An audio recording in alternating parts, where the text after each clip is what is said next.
Alrighty guys, welcome back to prevention. I believe I had called it prevention last week. It is actually too good for drugs. So we are reading out of the grade 6 binder. We're going over lesson 4, express yourself, effective communication. So today we're going to learn how to develop and improve our communication skills. We communicate every day. We talk to our family, our friends, we listen, and they talk to us.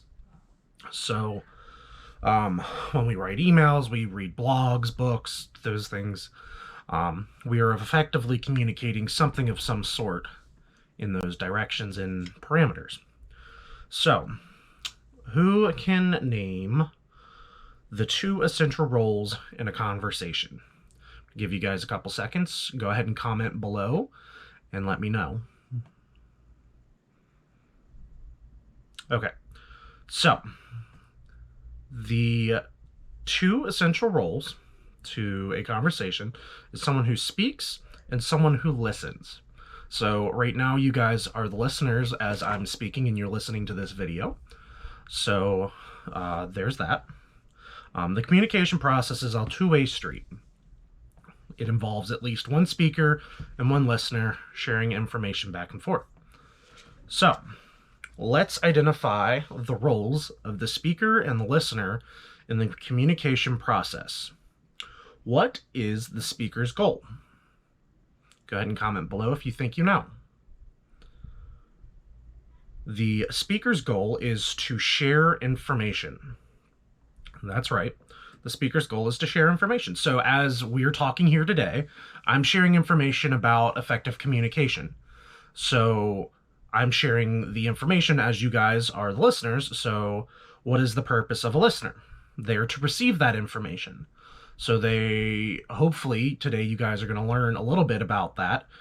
So I am breaking this section, just some heads up here. I am breaking this section kind of into pieces. We're going to learn about the first section of this, and then later this week we will learn about the rest of it. So this first section's a little long. So, continuing on. So I'm sure you've heard someone say, it's not what you say, but how you say it. So that holds true to a lot of things.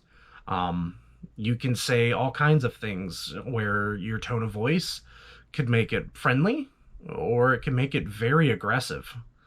And that's part of what we're going to try and learn about. So, speaking clearly, choosing the right words, and meaning what you say is what that phrase means. So, how would you describe a passive speaker? Go ahead and comment below. Ouch. If you think you know what that means, or the direction that would go. So a passive speaker is quiet, timid, and lacks confidence. So right now I don't think I would be a passive speaker, maybe a confused one, but definitely not passive. So I believe that I am,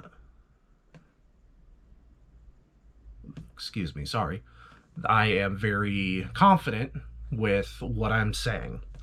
So what do we think an assertive speaker is?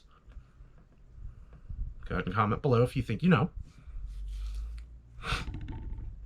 So an assertive speaker is confident, has a confident tone of voice, good body posture, makes eye contact with the listener, and allows times for people to receive that information. So as I'm kind of giving you guys the breaks to listen in and to take in what I'm saying, you guys are able to understand what I'm saying with you guys.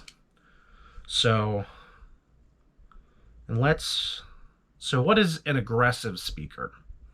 If you think you know that one, go ahead and comment below. So some of you may have guessed, they're loud, they're bossy, they don't care about the listener's feelings. They can be very aggressive feeling.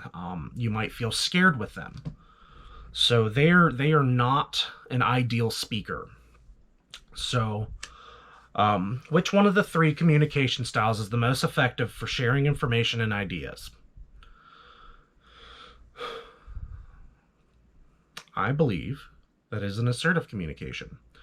So, assertive communication is the most effective because the speaker uses a tone of voice that is confident and firm, but still respectful to the other person. The assertive speaker is able to advocate for himself or herself without hurting or frightening the other person.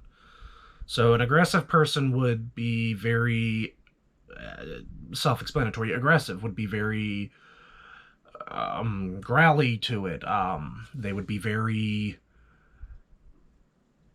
problematic to it. You would feel unconfident, unsure, and a timid speaker could be quiet. You wouldn't be able to understand them. You could misunderstand things. So you want to be a very assertive speaker.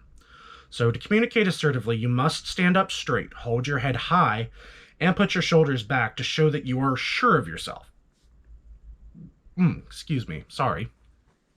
So, um, so to communicate assertively, be sure to look at the person you're communicating with. You don't have to stare your bug out your eyes, but you want to make eye contact with the person that you're communicating with. And use a firm but respectful tone of voice.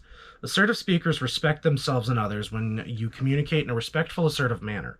People are more receptive to what you have to say. So there are 4 situations that require assertive communication. I am not going to read them out loud to you all. However, I am going to have them posted. For those of you who are in our Google Classroom, I will post them. I will have them posted in with the lesson. For those of you who are watching on YouTube, I will post them down in the comments.